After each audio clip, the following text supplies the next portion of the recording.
सातै प्रदेशका सातै खबरहरूको स्पेशल प्याकेज प्रदेश खबरमा स्वागत छ। म विनिता केसी। प्रदेश खबरमा हामी हरेक प्रदेशका विकास निर्माण र सुशासनको विषयमा खोजमूलक समाचार सामग्री सम्प्रेषण गर्दछौं। हरेक खबरको चिरफार गर्दै सम्बन्धित निकायको ध्यानाकर्षण गराउँदछौं। आजको प्रदेश खबर सुरु गरौं प्रदेश 1 बाट। तेह्रथुमको छथरका स्थानीयले अझै जग्गाको लालपूर्जा हात पार्न सकेका छैनन्। वर्षौंदेखि प्रचलन गर्दै आएको जग्गाको हालसम्म पनि लालपूर्जा हात नलागेको हो। गाउँपालिकाको मुख्य केन्द्र शुक्रबारे बजारका स्थानीयले वर्षौंदेखि हकभोग गर्दै आए पनि लालपूर्जा पाएका छैनन्। लालपूर्जा उपलब्ध गराइदिने राजनीतिक आश्वासन भए पनि स्थानीय हालसम्म लालपूर्जा विहीन भएका छन्। छथरको शुक्रबारे बजारमा 300 घरधुरी छन्। लामो समयदेखि तेह्रथुमको शुक्रबारेमा स्थानीयले भोग चलन गर्दै आए पनि हालसम्म लालपूर्जा हात परेको छैन। स्थानीयले लाखौं खर्चेर आवास पनि निर्माण गरेका छन्। आवास भवन निर्माणसँगै बजार पनि चल्दै गएको छ। लामो समयदेखि शुक्रबारे बजारमा बस्दै आए पनि स्थानीयको भवन छ, तर हातमा लालपूर्जा छैन। घर भए पनि लालपूर्जा नहुँदा बैंकको कर्जा लिएर व्यवसाय गर्न समेत समस्या छ। करोडौं पर्ने घरहरूको मूल्य निर्धारण भएको छैन। अब घर जग्गा धितो राखेर चाहिँ व्यवसाय गर्छु भन्दाखेरि पनि व्यवसाय पनि गर्न चाहिँ पाइएको छैन। अब यस्ता निम्न किसिमका समस्याहरू चाहिँ लालपूर्जा नहुँदाखेरि छतर गाउँपालिकामा देखा परेको छ। बजारमा बस्नेहरू स्थानीयको लालपूर्जा नभएको मात्र होइन, बजार समेत अस्तव्यस्त छ। शिक्षा, स्वास्थ्य, यातायात, पर्यटन जस्ता गतिविधि पनि हुँदै आएका छन्, तर स्थानीय लालपूर्जा विहीन छन्। जिल्लाको पश्चिमी क्षेत्रको प्रमुख बजारको रूपमा भए पनि सार्वजनिक क्षेत्रमा स्थानीयले व्यवसाय गर्दै आएका छन्। तत्कालीन गाउँ विकास समिति रहँदा 2058मा गठित आयोगले यहाँका 60 घरधुरीलाई जग्गाधनी प्रमाणपत्र पनि वितरण गरेको थियो, तर ती सबै प्रमाणपत्र समेत काम नलाग्ने भएका छन्। लालपूर्जा वितरणसँग सम्बन्धित हामीले एउटा भूमि सम्बन्धी ऐन पारित गरिसकेका छौँ। त्यसको प्रमाणीकरणको प्रक्रिया अगाडि बढिसकेको छ र हामीले यसै आर्थिक वर्षमा यहाँको पालिकाको आफ्नै यो अध्ययनको लागि एउटा आयोगको बजेट राखेका छौँ र सानो आयोग बन्नेछ। त्यो आयोग बमोजिम यहाँको छलफलको प्रक्रिया अगाडि बढ्नेछ। सरकारले बजारको भौतिक पूर्वाधारमा पनि जोड दिएको छ, तर बजार विस्तारसँगै भौतिक पूर्वाधार निर्माण कार्यले पनि गति लिएको छ। छथर क्षेत्रको केन्द्रको रूपमा रहेको यो बजारमा लाखौं रुपियाँ लगानी गरेर भवन निर्माण भएका करिब 300 बढी घरधुरी छन्, तर लालपूर्जा विहीन भएका छन्। बजारमा निर्माण गरिएका घरहरूको लालपूर्जा नहुँदा मूल्यहीन जस्तै बनेको स्थानीयले बताएका छन्। यसरी बजारमा निर्माण भएका घरहरूलाई लालपूर्जा वितरणका लागि विभिन्न समयमा पटक पटक प्रयास नभएका भने होइनन्। नेपाल सरकारलाई यहाँका स्थानीय तह तथा बजार व्यवस्थापन समितिले सिफारिस गरेर माग गर्दा समेत सुनाइ नभएको स्थानीयको गुनासो छ। स्थानीय सरकारले लालपूर्जा वितरण सम्बन्धी ऐन तयार गरी प्रक्रिया अगाडि बढाएको छ। सरकारले लालपूर्जा वितरण गर्न नसक्दा बजारबाट प्राप्त हुने कर समेत गुमाइरहेको छ। त्यसैले अव्यवस्थित रूपमा रहेको यो बजारलाई निर्माण गरिएका घरहरूलाई लालपूर्जा वितरण गरी कानुनी दायरामा ल्याउन आवश्यक भइसकेको छ। टिभी टुडे एचडी टेलिभिजन जिल्ला ब्युरोको सहयोगमा तेह्रथुम सहकर्मी विनोद भट्टराईको रिपोर्ट। अब लागौं प्रदेश 2 को खबरतर्फ। जनावास कार्यक्रमले सप्तरीका विपन्नहरूको आवास बनाउन सकेको छैन। आवासविहीन अति विपन्न दलित समुदायलाई शौचालय सहितको निशुल्क पक्की आवास बनाउने कार्यक्रम भए पनि विपन्नहरूले अझै आवास पाएका छैनन्। आवास निर्माणको समयावधि करिब 1.5 वर्ष भए पनि जनता आवास अझै बन्न नसकेको हो। सरकारले आर्थिक वर्ष 2076-77मा मरिक र मेहत्तर समुदायका लागि आवास निर्माण गर्न सप्तरीमा कुल 604 वटा आवास छनौट गरेको थियो, तर जिल्ला स्तरीय समन्वय समितिका पदाधिकारीहरूको चरम लापरवाहीले आवास हस्तान्तरण अझै भएको छैन। सरकारी तथ्याङ्क अनुसार गत वर्ष 596 वटा आवासको सम्झौता भएको थियो, जसमध्ये जग्गा अभाव, व्यक्तिगत र जग्गा विवादको कारण देखाउँदै 210 आवास निर्माण सुरु गरेको छैन। हाल 388 मात्रै आवास निर्माणाधीन रहेका छन्। आर्थिक रूपले विपन्न, लोपोन्मुख, दलित, सीमान्तकृत जाति र समुदायका व्यक्तिलाई आवासको व्यवस्था गर्न प्रदेश सरकारले जनता आवास कार्यक्रम कार्यान्वयन गरेको हो। कार्यक्रम अनुसार जिल्ला स्तरीयमा मन्त्रालयले तोकेका सप्तरी क्षेत्र 3 ख बाट निर्वाचित प्रदेश सभा सदस्य विदेश्वर प्रसाद यादवको संयोजकत्वमा समन्वय समिति छ। तर समितिले गम्भीरता नदेखाउँदा निमुखाहरूलाई आकाशको फल आँखा तरिमर जस्तै भएको छ। घर तो हमार देखियो कोई कथा पहिने न लेलक तो कथा हमरा ले आयल तो हमार घर आधा परसा छोड़ के चल गल। वही कथा जते टुकड़ी ईटा उगरे तते हमरा घर में जोड़ैया। उ चौकट सब के बीच बीच के लगा देलक आ टूटला चौकट झाल घर में कान के राख देलक।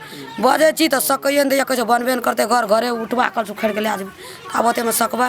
तथ्याङ्क अनुसार नगरपालिका तर्फ राजविराजमा 42, हनुमान नगर कंकालिनीमा 38, बोदे बरसाइनमा 13, कञ्चनरूपमा 12, शम्भुनाथमा 11, डाक्नेश्वरीमा 6, खडकमा 4 र सप्तकोशीमा एउटा आवास सुरु हुन सकेको छैन। यसैगरी गाउँपालिकातर्फ छिन्नमस्तामा 32, रूपनीमा 18, बलान बिहुलमा 12, महादेवामा 7, विष्णुपुरमा 7, अग्निसाइकर कृष्ण सवरणमा 3, तिलाठी कोइलाडी र राजगढमा 1-1 वटा आवास सुरु हुन नसकेको कार्यालयको तथ्याङ्क छ।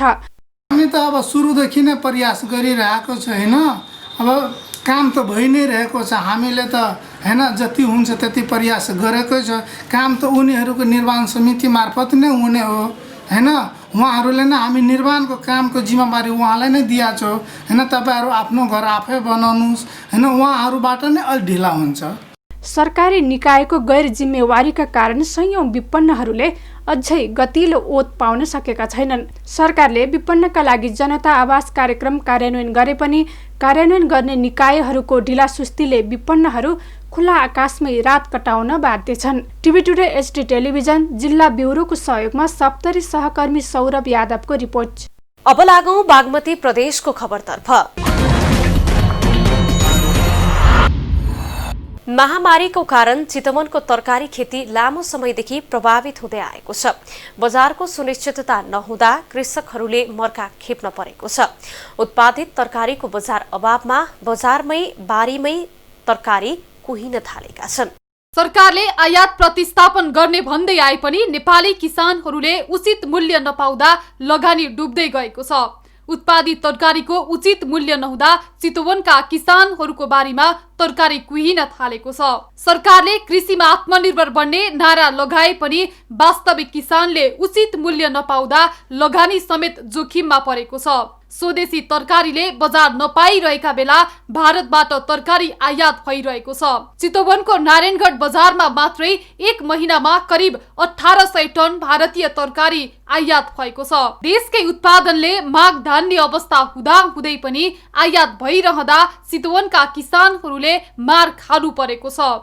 नेपालको फलफुल तथा तरकारीहरूको मूल्य गिरावट अथवा मूल्य बढ्नु सबै चिजमा प्रत्यक्ष रूपमा तपाईको पुरै भारतीय फलफुल तथा तरकारी व्यवसायीहरूको हात पर्न जान्छ। किन भन्दा तपाईको हाम्रो छिमेकी राष्ट्र भएको हुनाले अनि त्यसपछि गएर इन्डियामा जुन तपाईको भारतको देशमा जुन भारत सरकारले किसानहरूलाई जुन सहुलियत दिन्छ त्यो तुलनामा हाम्रो नेपाल सरकारले नेपाली किसानहरूलाई दिने सहुलियत कमी छ। यो सिजन तरकारी उत्पादनको समय हो। यति बेला उत्पादन बढ्ने गर्दछ। पुँजी प्रवृत्ति श्रम लगानी गरेर यति बेला किसानको खेतबारीमा तरकारी मनग्य उत्पादन भएको छ। यति बेलाको तरकारी उत्पादनले मुलुकको माग सजिलै धान्न सक्छ। तर भारतबाट आयातमा कमी नआउँदा नेपाली तरकारीको मूल्य सस्तो भएको छ। चितवनमा उत्पादित तरकारी काठमाडौँ, पोखरा जस्ता ठूला सहरहरूमा समेत निर्यात हुँदै आएको थियो। तर पछिल्लो समय भारतीय तरकारीले बजार कब्जा गर्न थालेपछि यही तरकारीको मूल्यमा गिरावट आएको छ। चितवनमा चाहिँ जति उत्पादन भएको छ त्यो उत्पादित वस्तुको चाहिँ अब उत्पादन मागभन्दा बढी भएको हुनाले मूल्य कम पाएको एउटा पहिलो कुरा हो भने दोस्रो पक्ष चाहिँ केही मात्रामा चाहिँ भारतीय उत्पादन पनि नेपालमा भित्रिएको छ। टमाटरको उत्पादन भारतबाट आएको छ। त्यसले केही किसानहरू हाम्रो यहाँ चाहिँ अप्ठ्यारो पर्नु भएको छ। नेपाली किसानले आवश्यक कर्जा, मल बिउ, सिँचाइ इत्यादिको समस्या झेल्दै आएका छन्। समस्याको बावजुद तरकारी खेती गर्दै आएका किसानले उत्पादित वस्तुको उचित मूल्य नपाउँदा लगानी डुबेको मात्रै छैन, कृषि पेसाबाट पलायन हुने अवस्था छ। किसानको बारीको तरकारीको मूल्य कसैले व्यवस्थापन गरिदिएको छैन। किसानको लागि सहजीकरण गर्ने स्थानीय सरकार हो। स्थानीय सरकारले मल बिउ बजार इत्यादिको प्रबन्ध गर्न सक्छ, तर यस्तो प्रबन्धको कुरा त टाढैको विषय हो। बारीमै फलेको तरकारीको समेत मूल्य नपाउँदा किसान आक्रोशित छन्। इन्डियाबाट चाहिँ तरकारी आएर चाहिँ बिख हालेको तरकारी आएर चाहिँ वितरण हुन्छ, भएपछि सबै तरकारीहरू चाहिँ सबै डामाडोल गर्छ यो मन्डीमा। किनभने सबै किसानहरू मिलेर चाहिँ तपाईँहरूले चाहिँ यो काम गर्नु पर्यो कि अब तपाईँको तरकारी कसरी चलाउने सञ्चालन गर्ने भन्ने कुरा चाहिँ आफ्नो ठाउँमा हुनु पर्यो। किनभने यो बहिरीबाट आएको तरकारीहरू चाहिँ सब रोक्नु पर्यो। यहाँ बाहिरको तरकारी ल्याएर धेरै सस्तो भएको छ। काउली भन्दाहरू यो जुन पनि हरियो तरकारीहरू छ त्यो धेरै सस्तो भएको छ। जम्मा 250-300 रुपियाँ झोलाहरू भएको छ। भाडा पनि उठेको छैन हाम्रो। किसानले श्रम पुँजीको लगानी गरेर बारीमा तरकारी उत्पादन गर्दै आएका छन्, तर तरकारी उत्पादन भए पनि मूल्य नपाउँदा बारीमा कुहिने अवस्था छ। नेपाली किसानले उत्पादन गरेका तरकारीले बजार नपाइरहँदा भारतीय तरकारीको बजारमा दबदबाव छ। सरकारले कृषि आयातमा प्रतिस्थापन गर्ने भन्दै आए पनि चितवनका किसान भारतीय तरकारीकै कारण बारीमा सडाउन बाध्य छन्। TV today SD television Bagmati प्रदेश ब्युरोको सहयोगमा चितवन सहकर्मी दिलीप डल्लाकोटीको रिपोर्ट। अब लागौं गण्डकी प्रदेशको खबरतर्फ। महामारी फैलिएको करिब 1 वर्ष पुग्न थालेको छ। कोरोना कहरमा नागरिकले सुलभ र सहज रूपमा कोरोना परीक्षण तथा उपचार गर्न पाएनन्। न्यूनतम उपचार नपाउँदा नागरिकमा आक्रोश र असन्तुष्टि चुलिएको छ। गण्डकी प्रदेश सरकारले पनि परीक्षण र उपचार नगरेको भन्दै चर्को विरोध गरेको थियो, तर 1 वर्षपछि गण्डकी प्रदेश सभामा दलहरूले कोरोनाको विषयमा संकल्प प्रस्ताव पेश गरेका छन्। गण्डकी प्रदेशमा यति बेला विशेष अधिवेशन चलेको छ। विशेष अधिवेशनमा कोरोनाको सवालमा सत्तापक्षी र प्रतिपक्षी दलको संयुक्त संकल्प प्रस्तावमाथि छलफल सुरु भएको छ। गण्डकी प्रदेश सरकारलाई प्रतिपक्षी बनाई यहाँका 4वटै संसदीय दलले 13 बुँदे माग राख्दै संयुक्त संकल्प प्रस्ताव ल्याएका हुन्। पहिलो पटक सरकार विरुद्ध ल्याइएको संकल्प प्रस्ताव प्रदेश सभा बैठकमा बहुमतले अस्वीकृत भएपछि पुनः दोस्रो पटक साझा प्रस्ताव ल्याउने सहमति भएको हो। कांग्रेस संसदीय दलका नेता कृष्णचन्द्र नेपाली पोखरेलले आइतबार प्रस्ताव प्रदेश सभामा पेश गरे पश्चात साझा संकल्प प्रस्तावमाथि प्रदेश सभामा छलफल सुरु भएको हो। सहमतिमा ल्याइएको संकल्प प्रस्तावमा सत्तापक्ष र विपक्षले संसदमा सवाल जवाफ गरेका छन्। प्रमुख प्रतिपक्षी दलका नेता कृष्णचन्द्र नेपाली पोखरेलले जनताका हृदय विदारक पीडामा पनि सरकारले गैर जिम्मेवारी देखाएको भन्दै आफ्नो आन्तरिक पार्टी झगडामा दोहोरी नखेल्न सुझाव दिनुभएको छ। संकल्प प्रस्तावको सन्दर्भमा माननीय सभापतिको पहलमा गण्डकी प्रदेश सभामा प्रस्तुत गर्ने सम्पूर्ण राजनीतिक दलहरूले साझा शत्रुको रूपमा रहेको कोरोना विरुद्धको लडाईँ लड्न प्रदेश जनताको सर्वाङ्गीण हितको लागि संकल्प प्रस्तावलाई साझा बनाउने निर्णय गरेअनुसार म प्रस्तावमा रहेको संकल्प प्रस्तावलाई माननीय हरिशरण आचार्य, माननीय माया सरकारी, माननीय गायत्री गुरुङ र माननीय कृष्ण थापा समर्थन गर्नुभएको साझा संकल्प प्रस्ताव प्रस्तुत गर्ने अनुरोध चाहन्छु। कोरोना महामारीले सिर्जना गरेको संकट र समाधानको प्रयासबारे सामाजिक विकास मन्त्री नरदेवी पुनले सरकार विपक्षीले भने झै असफल नै नभएको दावी गर्नुभएको छ। कोरोना नियन्त्रण, रोकथाम र उपचारमा सरकार सफल भएको दावी गर्नुभएको छ। कोरोना नियन्त्रणमा सरकारले पारदर्शी काम गरेको दावी गरिएको छ।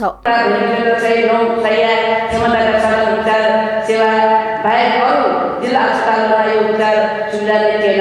यस अस्पतालमा मध्यनजर गरी प्रदेश सरकारले सबै जिल्ला अस्पतालमा सबै उपचार सुविधा उपलब्ध गराउने गरी विद्यमान भौतिक संरचनाको विस्तार तथा सबै उपचार सेवाको सफलताका लागि बजेट व्यवस्था गरेको छु।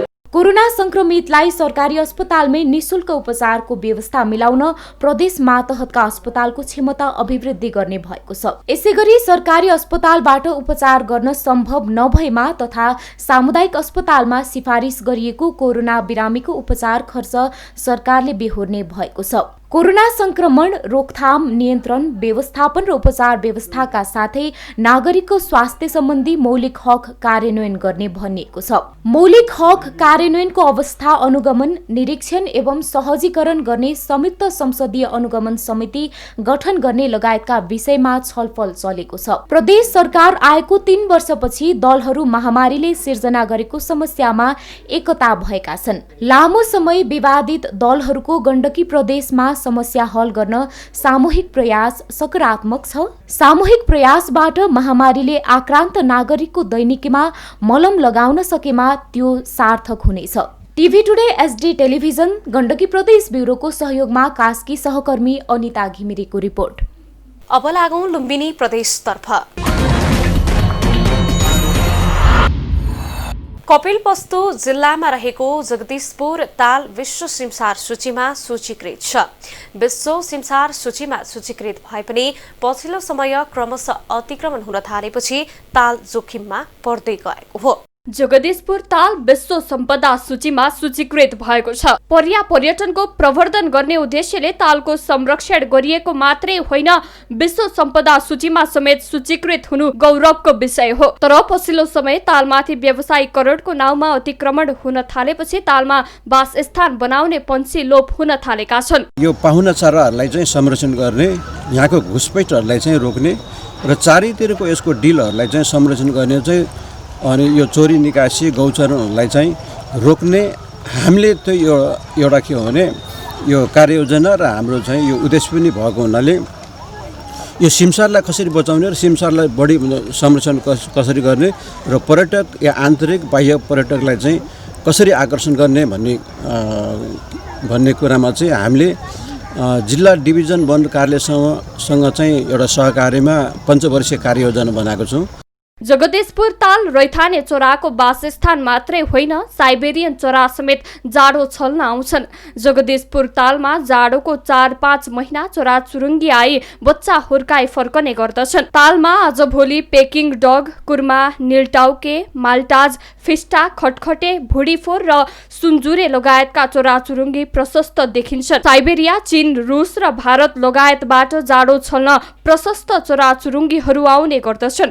पर्यटकीय सम्भावना बोकेको जगदीशपुर तालमा मानवीय अतिक्रमण बढ्नु चिन्ताको विषय भएको छ। विश्वमै दुर्लभ मानिएका 6 प्रजातिका चराचुरुङ्गीहरू जगदीशपुर तालमा पाइने हुँदा तालको महत्त्व ज्यादा छ। यहाँ सारस, भुडीफोर, गरुड र गिद्ध लगायत 6 प्रजातिका दुर्लभ चराचुरुङ्गीहरू पाइन्छन्।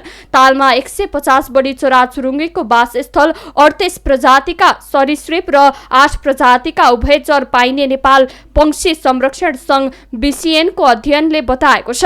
जैविक विविधताले महत्त्वपूर्ण ताललाई जोगाउनु पर्ने सुझाव छ। जाडा छल्नको लागि साइबेरिया समेतबाट चराहरू आउँछन् र लगभग 7 वटा प्रजातिको लोपोन्मुख चराहरू यो तालमा पाइन्छ र यसको विशेषताहरूको हेर्ने हो भने थोरै समयमा धेरै चराहरू अवलोकन गर्न सक्ने ठाउँले गर्दा यो रामसारमा सूचीकृत भएको हो। रामसार कन्भेन्सन अन्तर्गत सन् 2003 मा अन्तर्राष्ट्रिय सिमसार क्षेत्रमा सूचीकृत गरेको हो। 157 हेक्टर क्षेत्रफलमा फैलिएको ताललाई अतिक्रमणबाट जोगाउनु पर्ने भए पनि मानवीय अतिक्रमण बढ्दो छ। जिल्लाको पर्यटकीय सम्भावना कायम राख्दै आर्थिक, सामाजिक र जैविक विविधता जोगाउन सकिएमा यस क्षेत्रको पर्यटनको प्रवर्धन गरी स्थानीयको आर्थिक जीवन सुधार गर्न सम्भव छ। TV today SD television Lumbini प्रदेश ब्युरोको सहयोगमा कपिल वस्तु सहकर्मी शम्भु मालीको रिपोर्ट।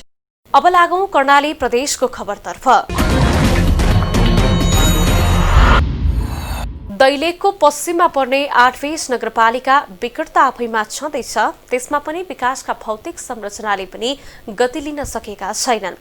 न्यूनतम भौतिक पूर्वाधार हुन नसक्दा विद्यालयको शैक्षिक अवस्था समेत जर्जर बनेको छ। दैलेख 8 नगरपालिकाको 8 नम्बरमा रहेको श्री कालिका माध्यमिक विद्यालय तिलेपाटा भौतिक पूर्वाधारको अभावमा छ। विगत 2 वर्षदेखि विद्यालयको भवन राजनैतिक किचलोका कारण निर्माण हुन सकिरहेको छैन। विद्यार्थीहरूको पठन पाठनमा समेत प्रत्यक्ष असर परिरहेको छ। विद्यालयमा माध्यमिक तहसम्मको पढाइ हुन्छ, तर एउटा कक्षा कोठा समेत राम्रो छैन। विद्यालय भवन निर्माणका लागि 2 वर्ष अघिदेखि व्यवस्थापन समितिले जिम्मा लिएर सुरुवात गर्यो, तर पछि विद्यालय व्यवस्थापन समिति नै भङ्ग भयो। यो सँगै निर्माणको काम पनि भङ्ग भयो। त्यसपछि अहिलेसम्म न त विद्यालय व्यवस्थापन समिति गठन हुन सकेको छ, न त विद्यालयले शैक्षिक र भौतिक रूपमा अगाडि बढ्न सकेको छ। खासै पढाइ पनि त्यति राम्रो भइरहेको छैन। अब अरू स्कुल सञ्चालन कहिले अब भइरहन्छ पनि त, भएर पनि अब यो महामारीको कारणले अहिलेसम्म अब पढाइ केही पनि भएको छैन। लथालिङ्ग भत्ताबिङ्गम हुने कुरामा सबै पक्षको कमजोरी छ सर। सबै पक्षको कमजोरी भन्नाले त छैन, अभिभावकहरू त्यसै गरे नि हाम्रो छोरा स्कुल गएर पढ्छ कि पढ्दैन हेर्दैनन्, स्कुल गयो हेर्दैनन्, मास्टरले पढाएको हेर्दै हेर्दैनन्। विद्यालयमा हुने गरेको राजनैतिक खिचातानीका कारण विद्यालय अहिले एक निर्माण कम्पनीको सामान राख्ने थलोको रूपमा बनेको छ। एउटा कार्यालयको कोठा समेत व्यवस्थित छैन। विद्यालयका विभिन्न सामग्रीहरू कुनामा जथाभावी थुपारिएका छन्। पुस्तकालय र फोटोकपी कम्प्युटर समेत माकुराको जालोमा पुरिएका छन्। त्यति मात्र होइन, फर्निचरहरू चौर र विद्यालयको छतमा जथाभावी फालिएको छ, जुन हावा र पानीका कारण काम नलाग्ने अवस्थामा पुगेका छन्। विद्यालयको चौरभरि भवन निर्माणका लागि प्रयोग हुने गिट्टी, बालुवा, ढुङ्गा र सरिया जस्ता सामग्रीहरूले विद्यालय कुरूप बनिरहेको छ। कतिपय सामानहरू हराइसकेको विद्यालयले बताएको छ। अहिले एउटा सानो भवनमा जसोतसो विद्यालय सञ्चालित छ। विद्यालय भवन बन्न नसक्दा विद्यालयले समस्या झेलिरहेको छ। भौतिक संरचनामा हामीले अब यहाँ सबै बाहिर लथालिङ्ग अवस्था अब यो निर्माण नगरे होइन, समितिले पनि यो निर्माण गर्यो, हामीले पनि लाग्यौँ। सबै कुराहरू जस्तै विज्ञान प्रयोगशालाका कुराहरू, त्यसपछि आएर फर्निचरका कुराहरू पनि हामीले पर्याप्त मात्रामै बनायौँ, सबै लागेर सबै मिलेर।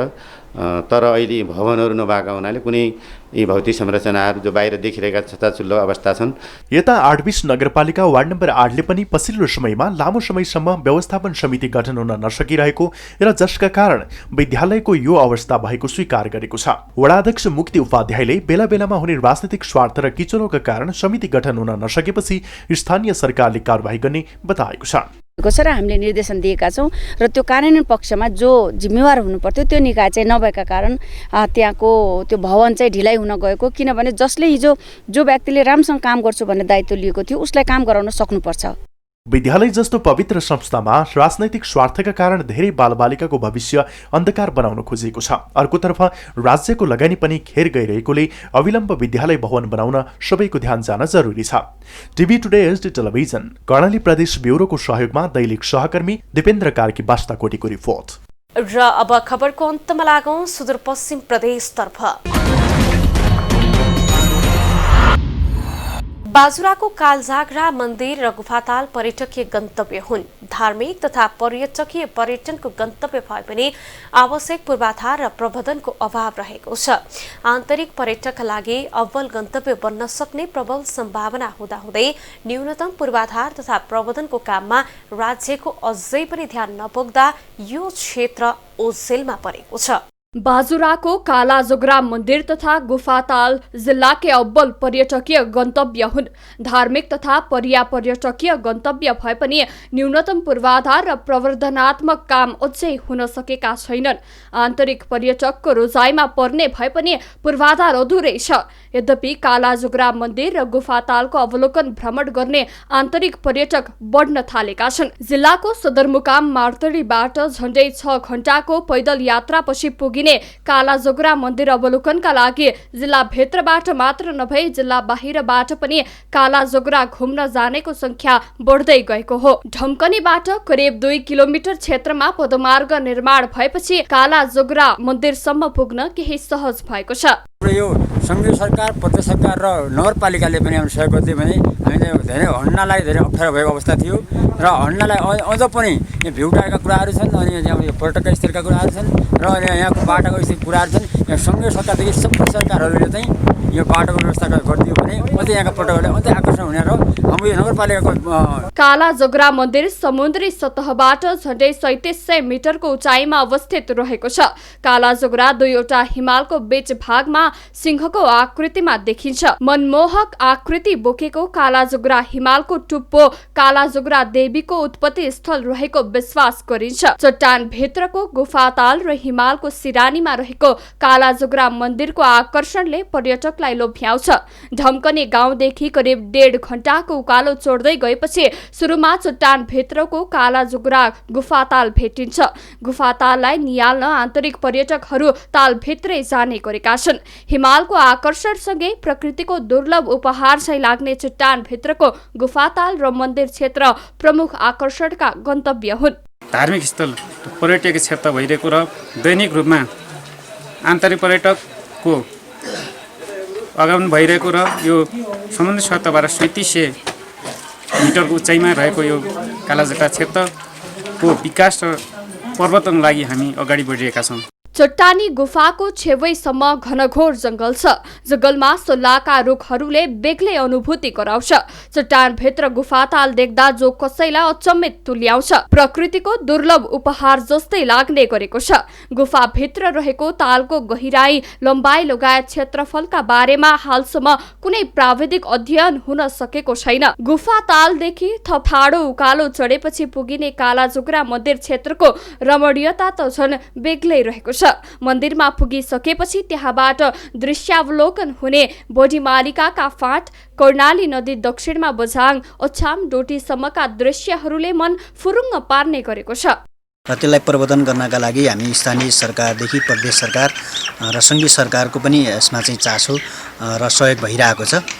विशेष गरेर त्यहाँ चाहिँ हामीले चाहिँ कालाजुग्रा क्षेत्र 22 धारा अनि गुफाभित्रको ताल र त्यहाँभन्दा माथि धार्मिक स्थलका रूपमा चाहिँ मन्दिर छ, जो यहाँको सुदूरपश्चिमकै प्रसिद्ध पर्यटकीय स्थल खप्तड, त्यसपछि बडीमालिका र राराको बीच बाटोमा चाहिँ त्यो गन्तव्यमा त्यो पर्छ।